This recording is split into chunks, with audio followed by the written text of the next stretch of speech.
പിതാവിൻ്റെയും പുത്രൻ്റെയും പരിശുദ്ധാത്മാവിൻ്റെയും നാമത്തിൽ ആമീൻ. പ്രിയപ്പെട്ട വൈദിക സഹോദരന്മാരെ, നമ്മുടെ കർത്താവിൻ്റെ തേജസ്കരണ തിരുനാളിലെ സുവിശേഷമാണ് നാം ഈ ഞായറാഴ്ച എടുക്കുക. വായനക്കുറിപ്പിൽ കൊടുത്തിരിക്കുന്ന വേദഭാഗമല്ല, തേജസ്കരണത്തിൻ്റെ വേദഭാഗമാണ് ഇന്ന് വായിക്കുക. ലൂക്ക 9:28 മുതൽ 36 വരെയുള്ള വാക്യങ്ങൾ.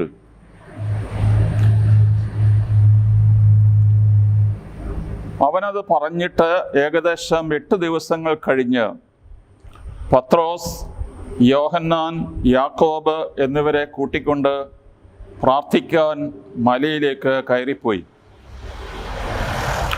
പ്രാർത്ഥിച്ചു കൊണ്ടിരിക്കുമ്പോൾ അവൻ്റെ മുഖഭാവം മാറി, വസ്ത്രം വെണ്മയോടെ ശോഭിച്ചു. അപ്പോൾ 2 പേർ, മോശയും ഏലിയായും, അവനോട് സംസാരിച്ചു കൊണ്ടിരുന്നു. അവർ മഹത്വത്തോടെ കാണപ്പെട്ടു. അടുത്തു തന്നെ ജെറുസലേമിൽ പൂർത്തിയാകേണ്ട അവൻ്റെ കടന്നുപോകലിനെ കുറിച്ചാണ് അവർ സംസാരിച്ചത്. നിദ്രാവിവശരായിരുന്നിട്ടും പത്രോസും കൂടെയുള്ളവരും ഉണർന്നിരുന്നു. അവർ അവൻ്റെ മഹത്വം ദർശിച്ചു. അവനോടുകൂടി നിന്ന ഇരുവരെയും കണ്ടു. അവർ പിരിഞ്ഞു പോകുമ്പോൾ പത്രോസ് യേശുവിനോട് പറഞ്ഞു, ഗുരു, നാം ഇവിടെ ആയിരിക്കുന്നത് നല്ലതാണ്. ഞങ്ങൾ 3 കൂടാരങ്ങൾ ഉണ്ടാക്കാം. 1 നിനക്ക്, 1 മോശയ്ക്ക്, 1 ഏലിയായ്ക്ക്. താൻ എന്താണ് പറയുന്നതെന്ന് അവന് തന്നെ നിശ്ചയമില്ലായിരുന്നു. അവനിത് പറയുമ്പോൾ ഒരു മേഘം വന്ന് അവരെ ആവരണം ചെയ്തു. അവർ മേഘത്തിനുള്ളിലായപ്പോൾ ശിഷ്യന്മാർ ഭയപ്പെട്ടു. അപ്പോൾ മേഘത്തിൽ നിന്ന് ഒരു സ്വരം കേട്ടു, ഇവൻ എൻ്റെ പ്രിയപുത്രൻ, എൻ്റെ തെരഞ്ഞെടുക്കപ്പെട്ടവൻ, ഇവൻ്റെ വാക്ക് ശ്രവിക്കുവിൻ. സ്വരം നിലച്ചപ്പോൾ യേശു മാത്രം കാണപ്പെട്ടു. ശിഷ്യന്മാർ മൗനം അവലംബിച്ചു. തങ്ങൾ കണ്ടതൊന്നും ആ ദിവസങ്ങളിൽ അവർ ആരോടും പറഞ്ഞില്ല. ദൈവമേ, സ്തുതിക്ക് യോഗ്യമാകുന്നു. ബാറയ്ക്കുമോ.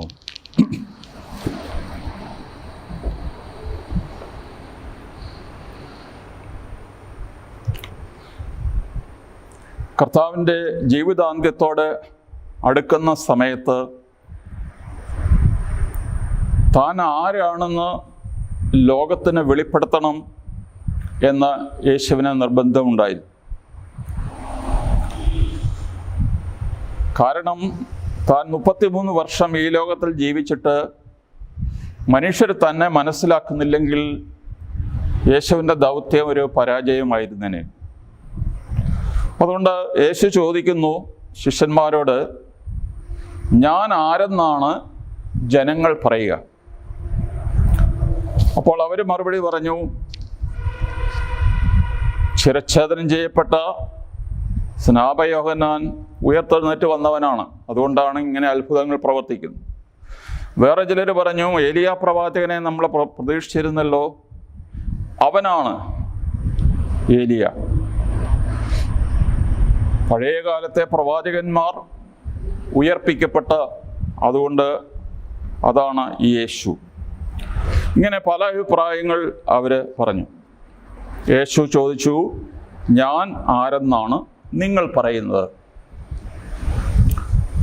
സ്ലീഹന്മാരിൽ എപ്പോഴും എടുത്തുചാടി പറഞ്ഞിരുന്നവൻ, അല്ലെങ്കിൽ ശ്ലൈഹിക സമൂഹത്തിൻ്റെ വക്താവ് എന്ന് പറയുന്ന പത്രോസ്, നീ ദൈവത്തിൻ്റെ ക്രിസ്തുവാണ്.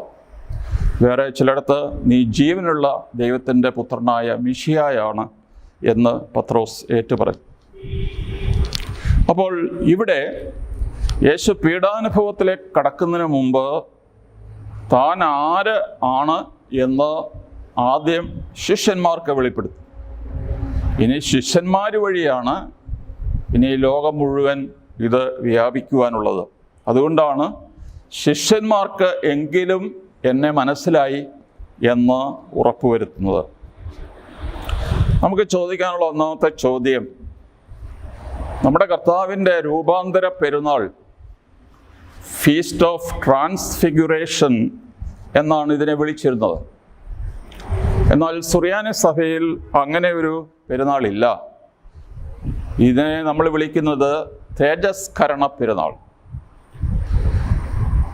കർത്താവിൻ്റെ രൂപം, മുഖം മാറി എന്നൊരു പ്രസ്താവനയുണ്ട്. മാറി എന്ന് പറഞ്ഞാൽ മുഖത്തിൻ്റെ ഷേപ്പ് മാറിയെന്നല്ല, മുഖം സൂര്യനെ പോലെ ശോഭിച്ചു എന്ന് മാത്രമേ ഉള്ളൂ.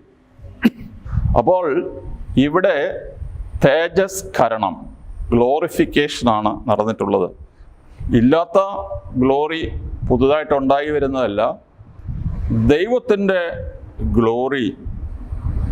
കർത്താവ് ഈ ഭൂമിയിൽ വന്നപ്പോൾ തൻ്റെ മനുഷ്യത്വം കൊണ്ട് മറച്ചിരുന്നുവെങ്കിൽ ഇതുവരെ ഉണ്ടായിരുന്ന ആ മറ ഏതാനും നിമിഷത്തേക്കൊന്ന് എടുത്തു മാറ്റി. അത് മാത്രമാണ് സംഭവിച്ചിരിക്കുന്നത്. കാരണം കർത്താവ് പ്രാർത്ഥിക്കുന്നുണ്ട്, പിതാവേ, ലോക സൃഷ്ടിക്ക് മുമ്പ് എനിക്ക് അവിടുത്തോടുകൂടി ഉണ്ടായിരുന്ന മഹത്വത്താൽ ഇപ്പോൾ അവിടുത്തെ പുത്രനെ മഹത്വപ്പെടുത്തണമേ. അപ്പോൾ യേശു പുതുതായിട്ടൊന്നും കണ്ടുപിടിച്ച് കൊണ്ടുവന്നതല്ല. ലോകസൃഷ്ടി മുതൽ പിതാവിനോടുകൂടി ആയിരുന്ന മഹത്വം യേശുവിനുണ്ടായിരുന്നു. ഇപ്പോൾ ആ മഹത്വത്തിൻ്റെ ഒരു നൈമിഷികമായ അനുഭവം ശിഷ്യന്മാർക്ക് കൊടുക്കുകയാണ്. കർത്താവ് പ്രാർത്ഥിക്കാൻ ഒരു മലയിൽ കയറിപ്പോയി. ഏകദേശം 575 മീറ്റർ എന്ന് പറഞ്ഞാൽ ഉദ്ദേശം 2000 അടിയോളം ഉയരമുള്ള താബോർ പർവ്വതത്തിലാണ് യേശു കയറിപ്പോയത്. കയറിപ്പോയപ്പോൾ 3 ശിഷ്യന്മാരെ മാത്രമേ കൂടെ വിളിച്ചുകൊണ്ട് പോയുള്ളൂ. ഇത് യേശുവിൻ്റെ ഒരു ഇന്നർ സർക്കിളായിരുന്നു. പത്രോസ്, യാക്കോബ്, യോഹന്നാൻ. അതുപോലെ ഗെത്സമേൻ തോട്ടത്തിൽ യേശു രക്തം വിയർത്ത് പ്രാർത്ഥിക്കുന്ന സന്ദർഭത്തിലും 12 സ്ലീഹന്മാർ ഒരിടത്ത് അവർ മിക്കവാറും പേര് ഉറക്കമായിരുന്നു. എന്നാൽ ഈ 3 പേരെ വിളിച്ച് ഒരു കാതം മുമ്പോട്ട് പോയി അവരുടെ മുമ്പിൽ വെച്ചാണ് യേശു വലിയ പീഡാനുഭവത്തിലേക്ക് പ്രവേശിക്കുന്നതും അറസ്റ്റ് ചെയ്യപ്പെടുന്നതും എല്ലാം. അപ്പോൾ ഇവർ കർത്താവിൻ്റെ അടുത്ത 3 ഇന്നർ സർക്കിളാണ്. അവർക്ക് ഈ അനുഭവം കിട്ടണം എന്ന് യേശുവിന് നിർബന്ധമുണ്ടായി. അവൻ പ്രാർത്ഥിക്കാൻ പോയി. പ്രാർത്ഥിച്ചു കൊണ്ടിരുന്നപ്പോൾ അവന് രൂപഭാവം അല്ലെങ്കിൽ അവൻ്റെ മുഖഭാവം മാറി.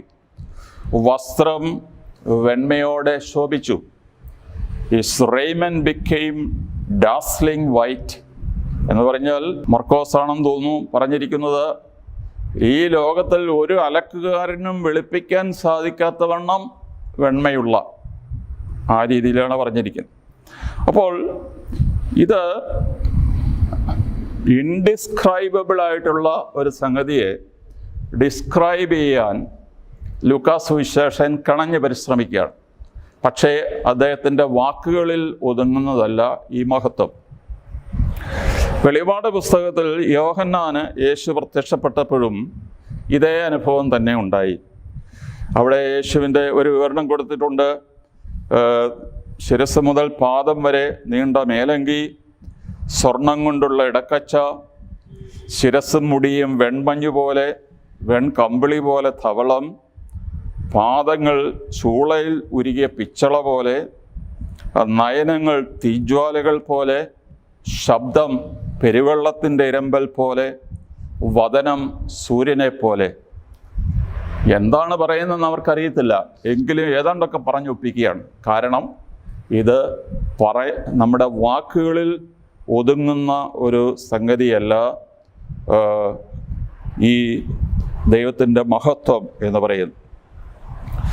ഈ എസെക്കിയേലിൻ്റെ 1-ാം അധ്യായം എടുത്താലും ദൈവത്തിൻ്റെ ആ ദർശനം ഉണ്ടാകുന്ന മുഴുവൻ ഭയങ്കരമായ, മനുഷ്യനങ്ങോട്ട് നോക്കാൻ പോലും വയ്യാത്ത തരത്തിലുള്ള പ്രകാശം, ഇടിമിന്നൽ പോലെ പേടിപ്പിക്കുന്നതാണ്. യോഹന്നാൻ്റെ 1 യോഹന്നാൻ എന്ന് പറയുമ്പോൾ യോഹന്നാൻ്റെ 1-ാം ലേഖനം 1-ാം അധ്യായം 5-ാം വാക്യത്തിൽ പറയുന്നു, God is light and in him is no darkness at all. അപ്പോൾ ദൈവം പ്രകാശമാകുന്നു, അവനിൽ ലവലേശം അന്ധകാരമില്ല.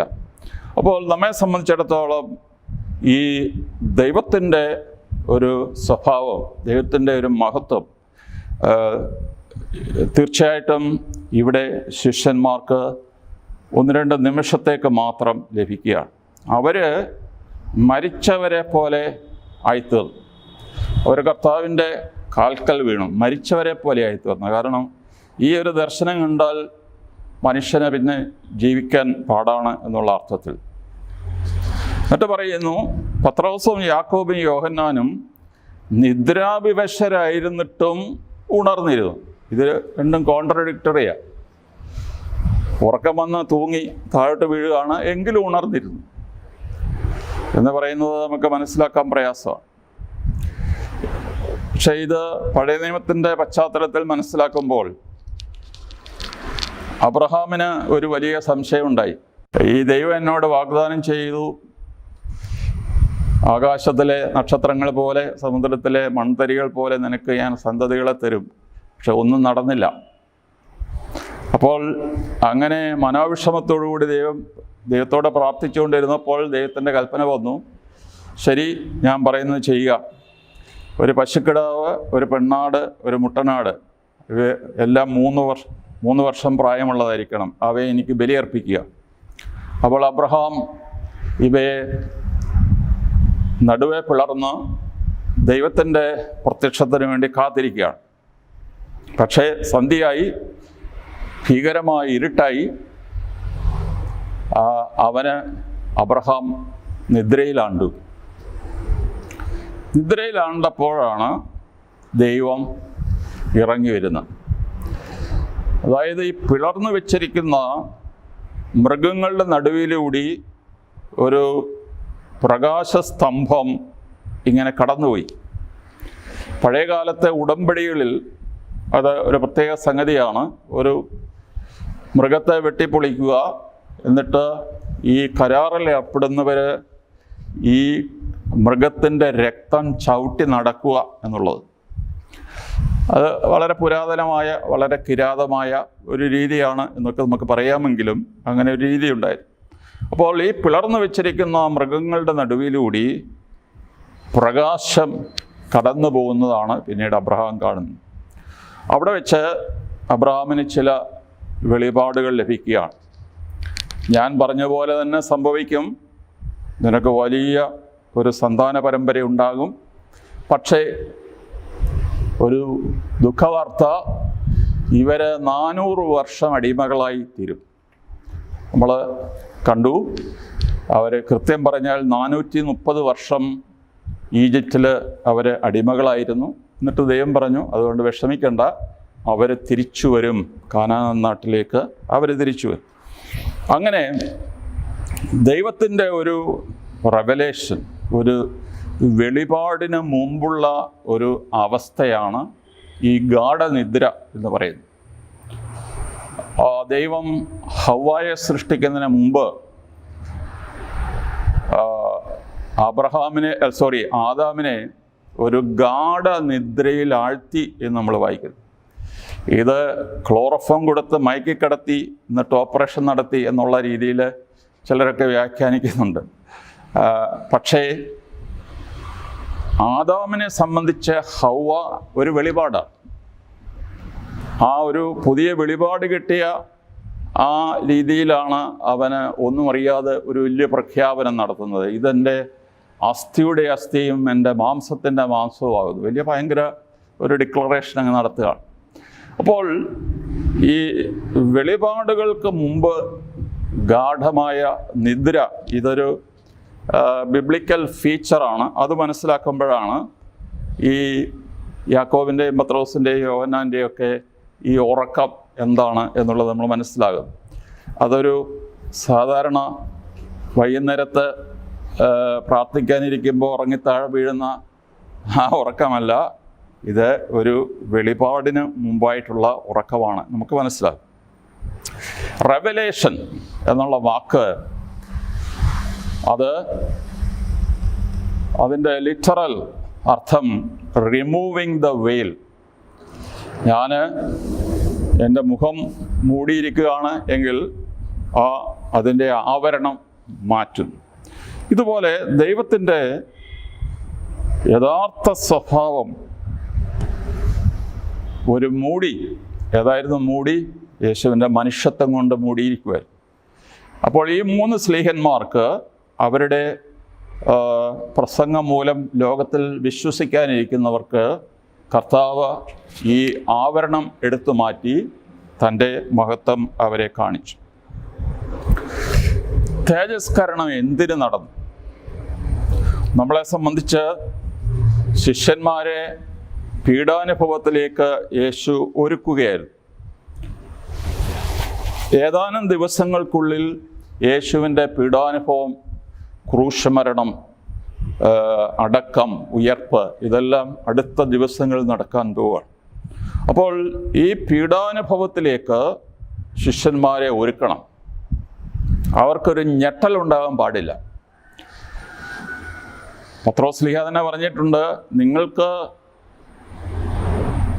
വലിയ പരീക്ഷണങ്ങൾ, അഗ്നിപരീക്ഷണങ്ങൾ ഉണ്ടാകുമ്പോൾ ഇത് സംഭവിക്കാൻ പാടില്ലായിരുന്നു എന്ന് നിങ്ങൾ പറയരുത്. നിങ്ങൾ പ്രതീക്ഷിച്ചിരിക്കണം. ഇത് ജീവിതത്തിൻ്റെ ഭാഗമാണ് ഈ അഗ്നിപരീക്ഷകൾ. അതുകൊണ്ട് ഇങ്ങനൊന്നും സംഭവിക്കാൻ പാടില്ല എന്ന് പറയരുത്. 2, അവരെ ബലപ്പെടുത്തണം, വിശ്വാസത്തിൽ ബലപ്പെടുത്തണം. യേശു ആരാണ് എന്നറിയാതെ ഈ ബലം കിട്ടത്തില്ല. യേശു ദൈവവും ദൈവപുത്രനുമാണ് എന്നറിയാതെ ഈ ബലം കിട്ടത്തില്ല. യേശുവിന് മാത്രമല്ല പീഡാനുഭവം ഉണ്ടായത്. നമുക്കറിയാം, 12 സ്ലീഹന്മാരിൽ യോഹന്നാൻ ഒഴിച്ച് 11 പേരും രക്തസാക്ഷികളാവുമായിരുന്നു. അവരെ ബോധപൂർവം അവരുടെ ജീവൻ കർത്താവിന് വേണ്ടി കൊടുക്കുമായിരുന്നു. അപ്പോൾ അവരും അവരവരുടെ ജീവിതമാകുന്ന പീഡാനുഭവത്തിനും മരണത്തിനും ഒരുങ്ങണം. എങ്കിലേ അവരുടെ സാക്ഷ്യത്തിന് ശക്തി ഉണ്ടാവുകയുള്ളൂ എന്ന് കർത്താവ് പറഞ്ഞു. ഈ ലൂക്കായുടെ സുവിശേഷത്തിലും ഈ തേജസ്കരണത്തിന് തൊട്ട് മുമ്പ് കർത്താവ് പറയുന്നുണ്ട്, ഒരുവൻ എന്നെക്കുറിച്ചോ എൻ്റെ വചനത്തെക്കുറിച്ചോ ലജ്ജിച്ചാൽ അവനെക്കുറിച്ച് മനുഷ്യപുത്രനും തൻ്റെയും പിതാവിൻ്റെയും വിശുദ്ധ ദൂതന്മാരുടെയും മഹത്വത്തിൽ വരുമ്പോൾ ലജ്ജിക്കും.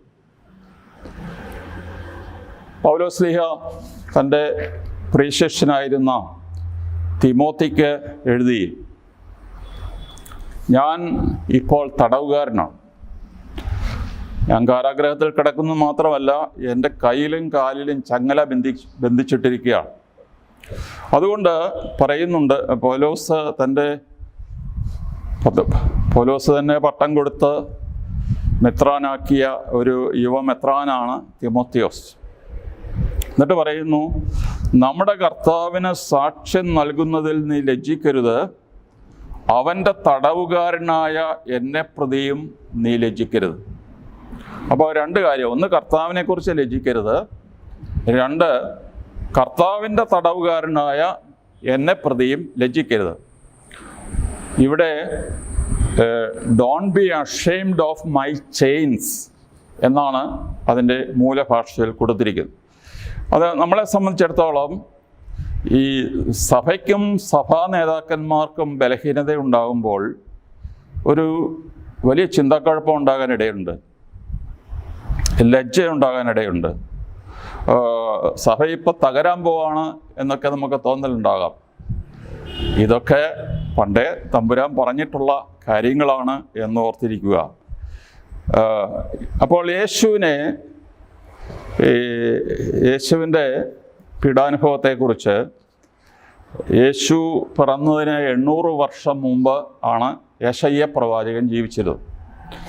ഈ യെശയ്യാ പ്രവാചകൻ യേശുവിന് അനുഭവിച്ച ഓരോ പീഡാനുഭവവും ഈ 800 വർഷം മുമ്പേ കണ്ടു. അതാണ് യെശയ്യാ 53-ാം അധ്യായത്തിൽ അദ്ദേഹം വിവരിച്ചിരിക്കുന്നത്. അപ്പോൾ ഈ യേശുവിൻ്റെ സൗന്ദര്യം വളരെ വലുതായിരുന്നു നമുക്കറിയാം.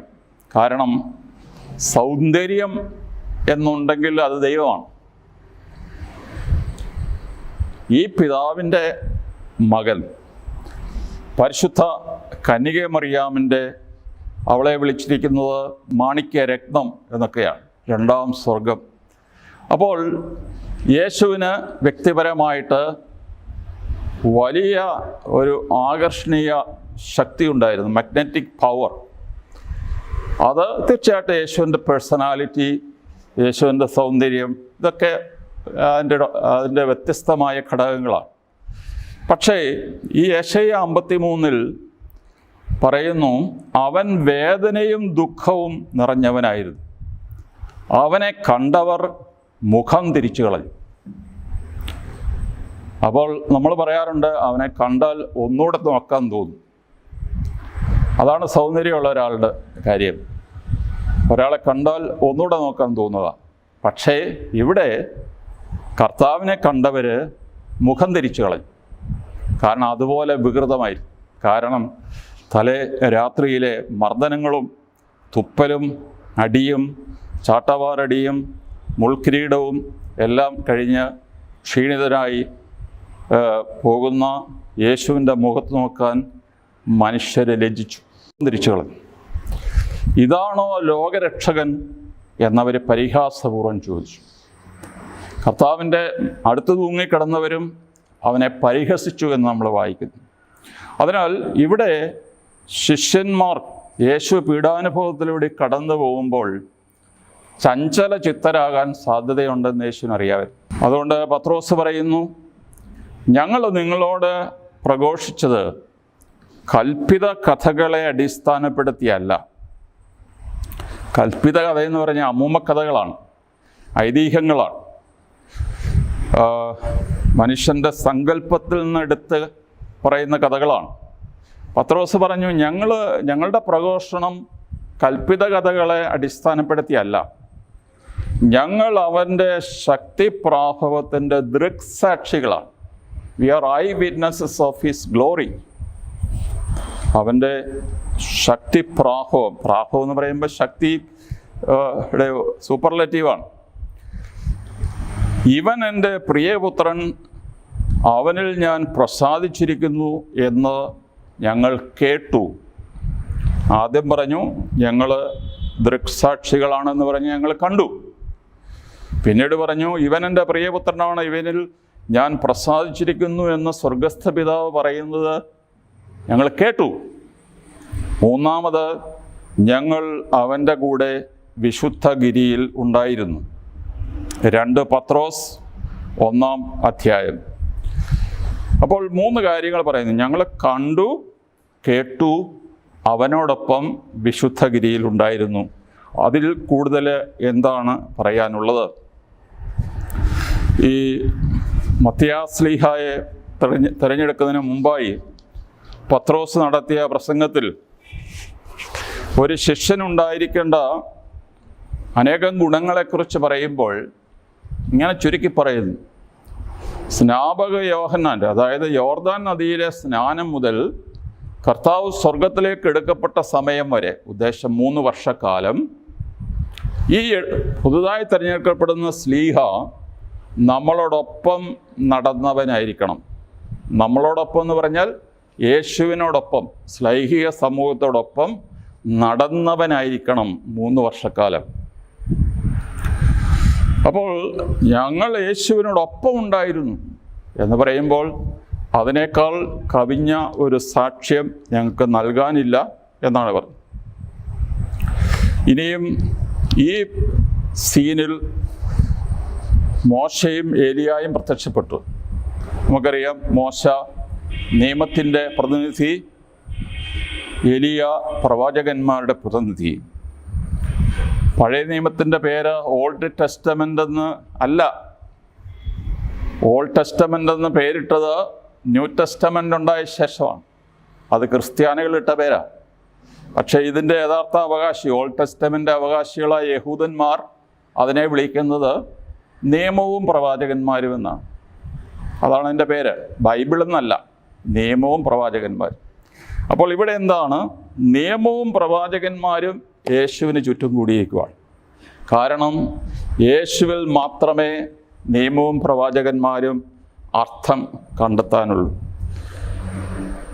ഈ പഴയ നിയമ സംഹിത മൊത്തം യേശുവിലാണ് സാക്ഷാത്കൃതം ആകാൻ പോകുന്നത്. യേശുവിൻ്റെ കടന്നുപോക്കലിനെ സംബന്ധിച്ച് ഇവർക്ക് വലിയ ആകാംക്ഷയുണ്ട് അറിയാനായിട്ട്. അതുകൊണ്ട് അതിനെക്കുറിച്ചാണ് അവർ സംസാരിക്കുക. കടന്നുപോക്ക്, പെസഹ, പസോവർ എന്നൊക്കെ പറയുമ്പോൾ ഈ പെസഹ കഴിഞ്ഞിട്ടുള്ള സന്ധ്യാപ്രാർത്ഥനയിലെ പ്രൊമിയൻ സദറായിൽ നമ്മളിങ്ങനെ പ്രാർത്ഥിക്കുന്നുണ്ട്: അടിമത്തത്തിൽ നിന്ന് സ്വാതന്ത്ര്യത്തിലേക്കും അന്ധകാരത്തിൽ നിന്ന് പ്രകാശത്തിലേക്കും മരണത്തിൽ നിന്ന് ജീവനിലേക്കുമുള്ള കടന്നുപോക്കായിരുന്നു അത്. ഇത് തന്നെയാണ് നമ്മുടെ പുരാതനമായ മഹർഷിമാർ പ്രാർത്ഥിച്ചത്. അസദോ മത് സദ്ഗമയ എന്ന് തുടങ്ങുന്ന ആ ഗീതം. അപ്പോൾ അടിമത്തത്തിൽ നിന്ന് സ്വാതന്ത്ര്യത്തിലേക്കും അന്ധകാരത്തിൽ നിന്ന് പ്രകാശത്തിലേക്കും മരണത്തിൽ നിന്ന് ജീവനിലേക്കുമുള്ള യേശുവിൻ്റെ കടന്നുപോക്കാണ് ഈ തേജസ്കരണ തിരുനാൾ എന്ന് പറയുന്നത്. പത്രോസ് ഒന്നും അറിയാതെ പറഞ്ഞു: കർത്താവേ, നീ അനുവദിക്കുകയാണെങ്കിൽ ഞങ്ങൾ 3 കൂടാരങ്ങൾ ഉണ്ടാക്കാം. ഒന്ന് നിനക്ക്, ഒന്ന് മോശയ്ക്ക്, ഒന്ന് എലിയായിക്ക്. യേശു ഒന്നും പറഞ്ഞില്ല എന്ന് പറഞ്ഞാൽ അത് അംഗീകരിച്ചില്ല. Pathros he want to capture that moment of glory. പക്ഷേ കർത്താവ് പറഞ്ഞു, നമുക്ക് താഴേക്ക് പോവാം. താഴേക്ക് പോകുന്നത് ഈ പീക്ക് ഓഫ് ഗ്ലോറിയിൽ നിന്ന് വാലി ഓഫ് ടിയേഴ്സിലേക്കാണ് പിന്നീടുള്ള പോക്ക്. കാരണം എപ്പോഴും ഈ ഗ്ലോറിയിൽ, ഈ മഹത്വത്തിൽ ഇങ്ങനെ ജ്വലിച്ചു നിൽക്കാൻ പറ്റില്ല.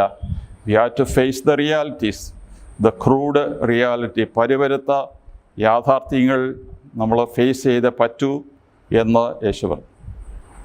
സ്വർഗത്തിൽ നിന്ന് മുഴങ്ങിക്കേട്ട സ്വരം: ഇവനെൻ്റെ പ്രിയപുത്രൻ, ഞാൻ തിരഞ്ഞെടുത്തവൻ, ഇവനെ നിങ്ങൾ ശ്രവിക്കുക. ഇത് യേശയ്യ 42:1 സദൃശമാണ്. ഇതാ ഞാൻ താങ്ങുന്ന എൻ്റെ ദാസൻ, ഞാൻ തിരഞ്ഞെടുത്ത എൻ്റെ പ്രീതിപാത്രം, എൻ്റെ ആത്മാവിനെ അവൻ ഞാൻ നൽകി, അവൻ ജനതകൾക്ക് നീതി പ്രദാനം ചെയ്യും, അല്ലെങ്കിൽ രക്ഷ പ്രദാനം ചെയ്യും. അപ്പോൾ നമ്മളെ സംബന്ധിച്ച് വലിയൊരു ഡിക്ലറേഷൻ ഉണ്ടാകുന്നു. ഒന്ന് മാമോദീസായുടെ സമയത്ത്, 2 താബോർ മലയിൽ വെച്ച് സ്വർഗസ്ഥ പിതാവ് പുത്രനെ സാക്ഷിക്കുകയാണ്. നമുക്ക് നിർത്താം. കർത്താവ് തൻ്റെ മഹത്വത്തിൻ്റെ ഈ ഏതാനും നിമിഷത്തേക്ക് മാത്രമുള്ള ഈ വെളിപാട് തിരഞ്ഞെടുത്ത സ്ഥലം ഒരു മലയാണ്.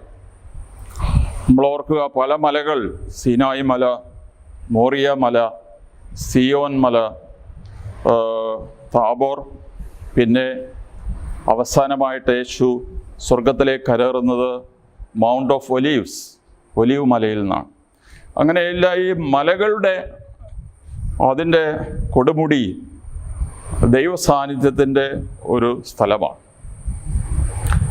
എപ്പോഴും നമുക്ക് കൊടുമുടിയിൽ നിൽക്കാൻ സാധിക്കുകയില്ല.